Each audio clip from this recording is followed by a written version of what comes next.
UGC അംഗീകാരം ലഭിച്ചതിന് പിന്നാലെ കോട്ടയം ബസലിയോസ് കോളേജ് സ്വയംഭരണ പദവി പ്രഖ്യാപനം നടത്തി. മികവിനുള്ള അംഗീകാരമെന്ന് കോളേജ് മാനേജ്മെന്റും MG സർവകലാശാല അധികൃതരും വ്യക്തമാക്കി. ആകർഷണീയമായ പുതുതലമുറ കോഴ്സുകളും സ്കോളർഷിപ്പുകളും കോളേജിൽ നടപ്പാക്കും. അക്ഷരനഗരിയിൽ 6 പതിറ്റാണ്ട് തലയുയർത്തി നിന്ന കലാലയത്തിന് വലിയ നേട്ടം.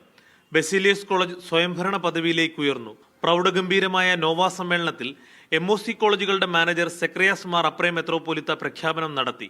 As the manager of MOC colleges, I hereby declare that Baselius College has become an autonomous institution.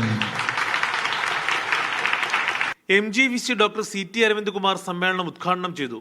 മുഖ്യാതിഥിയായി പൂർവ്വ വിദ്യാർത്ഥി ജസ്റ്റിസ് VG അരുണും പങ്കെടുത്തു. വരുന്ന അധ്യയന വർഷം മുതൽ വിദ്യാർത്ഥികൾക്ക് കരുതൽ എന്ന പേരിൽ സ്കോളർഷിപ്പ് നൽകും.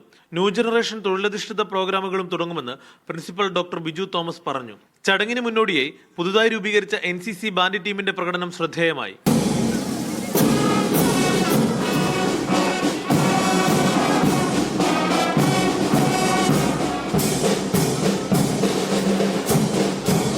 ഓട്ടോണമസ് ആയിട്ട് ഉയർത്തപ്പെടുന്ന അവസരത്തിൽ വളരെ പരിശ്രമത്തിന് ശേഷം ഒരു NCC ബാൻഡ് കോളേജ് തലത്തിൽ നിലവിൽ കേരളത്തിലെ കേരള എക്സിക്യൂട്ടീവ് ഡയറക്ടറേറ്റ് രണ്ടാമത്തെ ബാൻഡാണ്. NCC ബാൻഡാണ് നമുക്കിവിടെ ചെയ്യാൻ വേണ്ടി സാധിച്ചത്.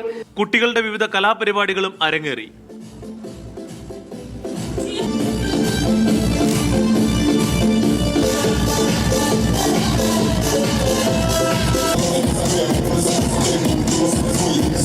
മീഡിയ 1 കോട്ടയം.